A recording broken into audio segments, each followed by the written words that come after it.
हमारे साथ हैं श्रीकांत सिंह, लखीमपुर खीरी से आते हैं। विद्यालय में अध्यापक हैं, कविता भी करते हैं, पूरे देश भर में जाते हैं। कवि सम्मेलन मुशायरों स्कूल से आते हैं तो घर में वही हालत होती है जैसी एक आम शौहर की होती है कि इनसे बीवी ने फकत स्कूल की ही बात की, इनसे बीवी ने फकत स्कूल की ही बात की, ए न बतलाया कहाँ रखी है रोटी रात की। तो ऐसे आपदाओं से ग्रस्त, दुखों से त्रस्त भाई श्रीकांत सिंह का अपनी तालियों के से मरहम लगाएं और खास से बड़े चितेरे कवि को पूरे मन से सुने। हाय श्रीकांत सिंह।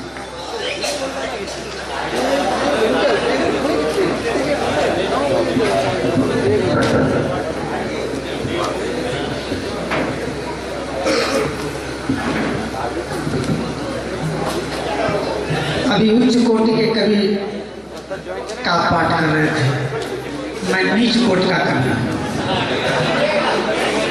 ताली वाली बजा दीजिए, ये सब राष्ट्र के कवि हैं, हम राष्ट्र कवि हैं। ताली बजती रहेगी तो पता लगता रहेगा कि आप लोग हैं।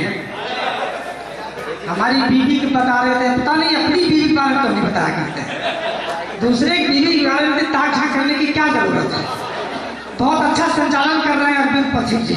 अच्छा संचालन कवि सम्मेलन का अपने घर का भी बहुत बढ़िया करते हैं।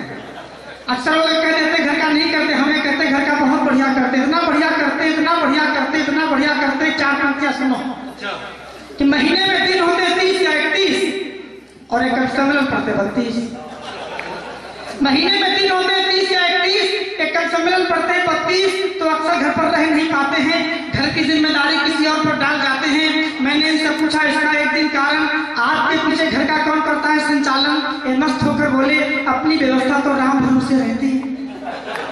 ये मस्त होकर बोले अपनी व्यवस्था तो राम भरोसे रहती है। मैंने कहा इस युग में राम पर इतना भरोसा धन्य है, आपको प्रणाम है।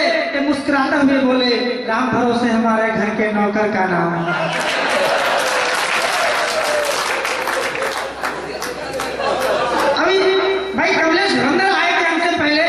भ्रष्टाचार के खिलाफ बहुत पढ़ने लगे थे।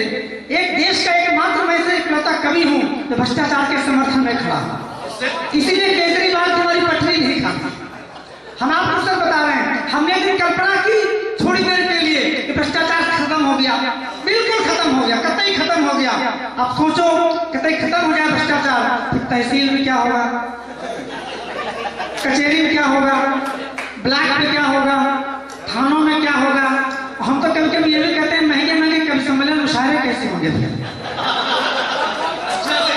ये जो ऊपर की आमदनी बंद हो जाएगी तो ये सब महंगी महंगी चीजें, कार, महंगे महंगे मोबाइल, लैपटॉप, सब बंद हो जाएंगे, इनका निर्माण बंद हो जाएगा, उत्पादन बंद हो जाएगा, बेरोजगारी फैल जाएगी, देश में आर्थिक संकट आ जाएगा। इसलिए देश को आर्थिक संकट से उबारे रखना जरूरी है। तो भ्रष्टाचार इस देश की सबसे बड़ी मजबूरी है।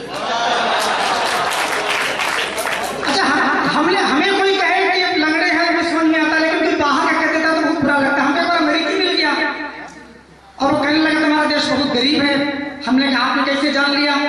बोले तुम्हारे देश में लोगों के तन पर पहनने के कपड़े तक नहीं है। हमने तुम बेवकूफ हो, कपड़े तो हमारे मल्लिका शेरावत भी नहीं पहनती, गरीब हो गए। अच्छा मैं उनसे बात आगे बढ़ाई, बोले आज 2 वक्त की रोटी नहीं लोगों के पास खाने को है। हमने तो फिर बेवकूफ है, हमारे यहाँ ऐसे ऐसे संत और फकीर हुए हैं तो 50 साल अन्न नहीं खाते हैं, हवा के सहारे जीते हैं। अच्छा उसने बात पलटी, उसने कहा हमारे देश में लोगों के पास इतना पैसा है, इतना पैसा है, इतना पैसा है कि समझ में नहीं आता कहाँ खर्च करें। मैंने कहा उल्लू हो, हमारे देश में इतना पैसा है, इतना पैसा है, इतना पैसा है, देश में रखने की जगह नहीं, बाहर रखाते हैं। और बिजली व्यवस्था की बात कर रहे थे, ये बता दिया 10 घंटे बिजली तिलहर में नहीं आती, लेकिन ये नहीं बताया क्यों नहीं आती। हम बताते हैं आपको, सुनिएगा। अगर व्यंग लगे छोटे से संवाद में कोई व्यंग निकलता है तो आपका आशीर्वाद आपके डालना चाहूंगा। सुनिएगा कि मैंने बिजली से पूछा कहो कैसी हो, आजकल यहाँ नहीं दिखती हो। मैंने बिजली से पूछा कहो कैसी हो, आजकल यहाँ नहीं दिखती हो। वो बोली मैं तो पूरी मौज में हूँ और वहां दिखूं कैसे, मैं तो इटावा कन्नौज में हूँ।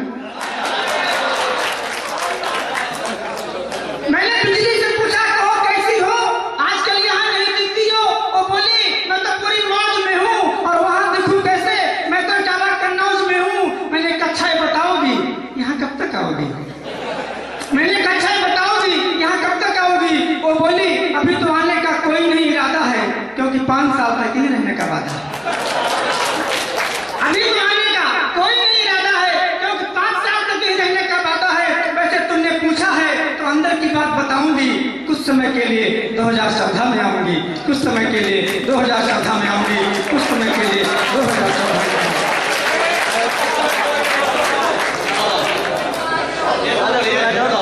इस देश का एकमात्र मैं ऐसा कवि हूँ, एक बात पता ना भूल गया, झूठ नहीं बोलता, मैं बिल्कुल सच बोला करता हूँ। हालांकि 4-5 साल पहले बोला करता था। एक बार दिल्ली के सम्मेलन में गया, अब्दुल भाई ने बुला लिया हमको, एक नेताजी मिल गए, उन्होंने कहा कि झूठ मत बोला करो, हमने झूठ बोलना छोड़ दिया।